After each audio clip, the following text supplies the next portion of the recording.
can't pay down, according to a joint report from the think tank, the Century Foundation. The Federal Reserve Bank of New York revealed that Americans are drowning in red. Advocacy group Protect Borrowers, roughly 111 million people were unable to pay off their monthly balances in 2025.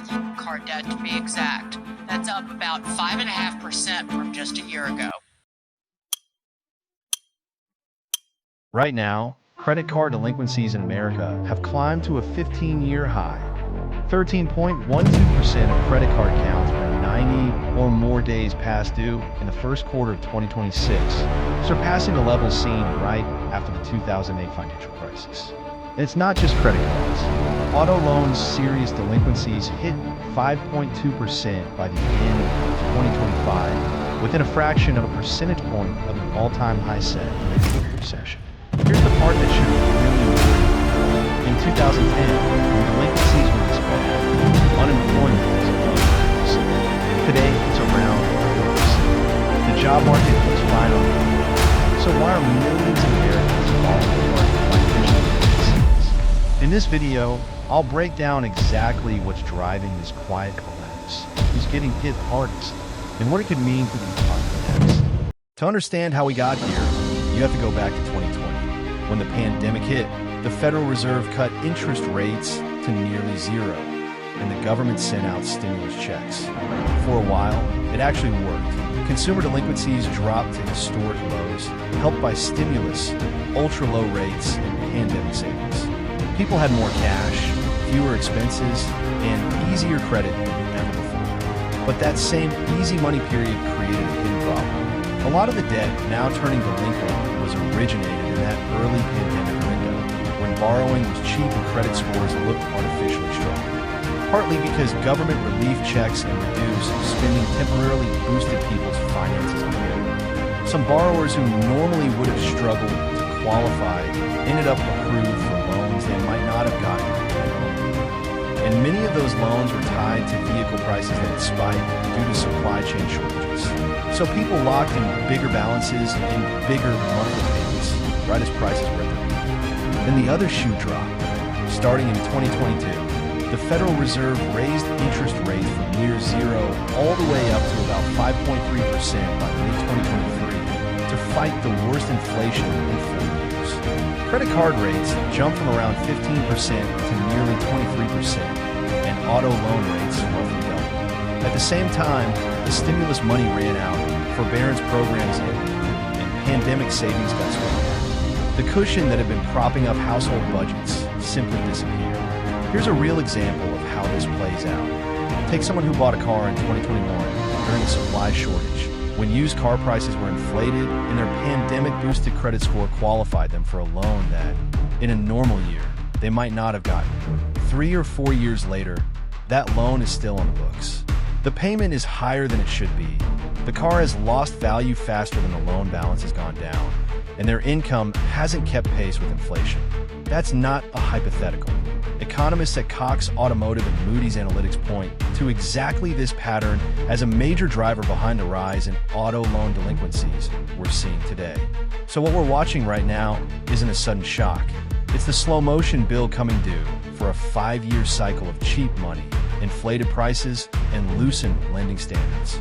And in the next part of this video, we'll look at exactly who's getting hit hardest by that bill. So what happens to the rest of the economy when millions of people start falling behind on payments at once? Start with the banks themselves. When a loan goes delinquent, banks don't just lose a payment. Eventually, if it's not recovered, they have to write it off as a loss, called a charge-off. At Citigroup, net charge-off trends have been ticking up. At JP Chase, the same pattern. Delinquencies holding roughly steady, but charge-offs are rising.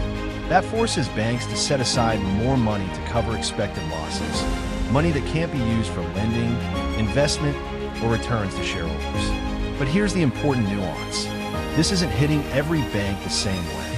Large, diversified banks like JP Morgan and Bank of America have broad enough loan portfolios that rising delinquencies are, for now, a manageable earnings headwind, not a survival threat. The real pressure is concentrated in lenders that are heavily exposed to subprime borrowers. Credit card companies focused on near-prime and subprime customers, and auto lenders specializing in higher-risk loans. For them, this is a much bigger problem because their entire business model depends on a narrower slice of borrowers who are now struggling the most. That filters into the broader economy in a few ways. First, tighter lending. When losses rise, banks respond by tightening credit standards, making it harder to get approved for a credit card, car loan, or refinance, especially for anyone without strong credit. That can trap people who are already struggling, since the easiest way out of high-interest debt is often a low-interest loan, and that option starts disappearing exactly when people need it most. Second, slower spending. Consumer spending makes up the majority of the U.S. economy. When more income goes toward paying down debt or covering bills that are already late, there's less left over for everything else: dining out, shopping, travel. Multiply.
To miss unless you're looking at the right numbers.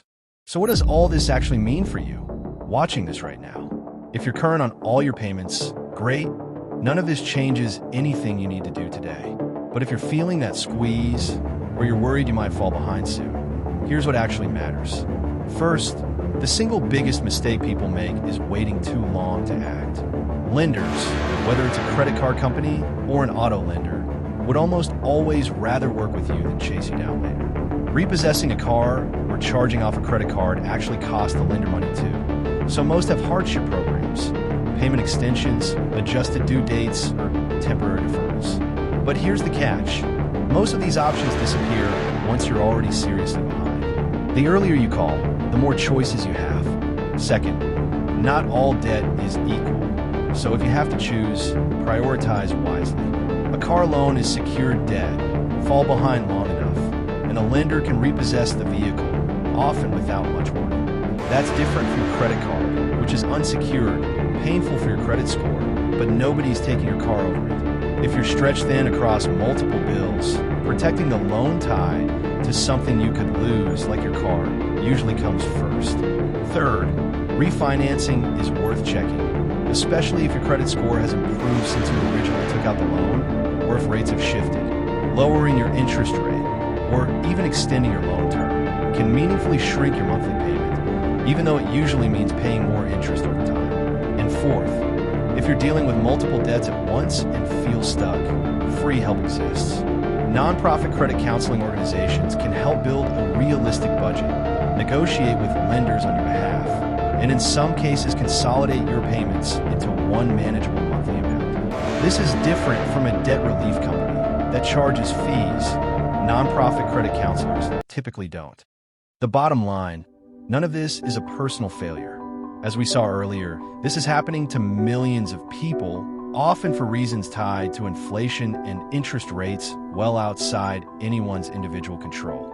But the path back to stability almost always starts with the same first move: picking up the phone before the missed payment happens, not after. Here's the part that should genuinely unsettle you. None of this is hypothetical, and none of it is over.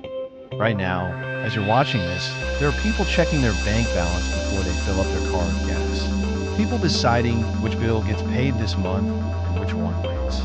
People who, 3 or 4 years ago, made a completely reasonable decision. Buy a car, use a credit card, take out a loan, based on an economy that no longer exists. The cheap money is gone. The stimulus is gone. The savings cushion is gone. What's left is the bill. And the most unsettling part isn't the size of the numbers. It's the silence around them. A 15-year high in credit card delinquencies. Auto loan defaults, nearly matching the worst point in the Great Recession. And yet unemployment is low. Stock markets are calm. The headlines aren't screaming crisis. Because this isn't a crash. There's no single moment, no closing bell, no breaking news. It's millions of individual people, one missed payment at a time, falling slightly further behind, quietly enough that the broader economy barely notices, even while their own financial reality changes completely. That's what makes this different from 2008. There's no single villain, no single event you can quote, just a slow, uneven, unwinding 5-year cycle.